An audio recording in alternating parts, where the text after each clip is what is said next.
आणि त्याच्या नारीने चुडे भरले पण त्याच्या पण वाड्याचे भुरुज डासळले. बाहेरून म्हणजे काही येणार नाही.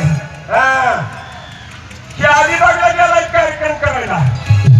बक्षीस झाल्यावर मी म्हणलं महाराज जरा नाचगाला हे जॅकेटवाल्याला मला म्हणला इकडे केलं नाही बाबाजी म्हणलं आपल्या भागात चल म्हणला पुण्यापासून पुढे. आता ही पुढे मी ह्याच्या मागे बसलेलं ह्याचं ध्यान फक्त रोडच्या कडेला फुकट काय मिळतंय का बघायचं. पंक्ती बसल्या होत्या आणि त्या पंक्तीला कल्ला घेऊन गाडी उभा केलं मला काय म्हणते चल जेवायला.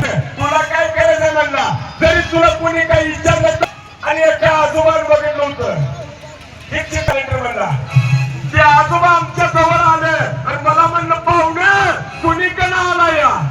आता ह्या वागान सांगितलं मला मी म्हणलं मामा नवरीकडे आलो या म्हणलं.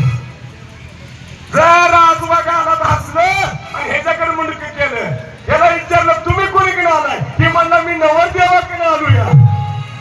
म्हातारबाजी नव्हतं आता वाढलं एवढे खावं म्हणला इथं लग्न नाही ती म्हणला इथं वर्ष सरकारच्या पंचायत्या म्हणलं. वर्ग मस्त राखत होतं त्या पोराला म्हणला ए बाळ जरा पाणी आण गे. पोरग बाजी नव्हतं. पोरग म्हणला काका पाणी नाही म्हणला ताक आणू का म्हणला. खिगडी म्हणला आण गे बाळ म्हणला आम्ही वारकरी म्हणला भारूडकार आहे म्हणला. पोरग परत गेलं तांग भरून ताकद आणला आणि ह्या मामाच्या हातात दिला हे जातीवाल्याच्या. आता जोडीचा गड्या म्हणलं वर्ण पिलवा दुसरा बी तांब्या हेनच घेतला पुढे हात करून. दोन तांबी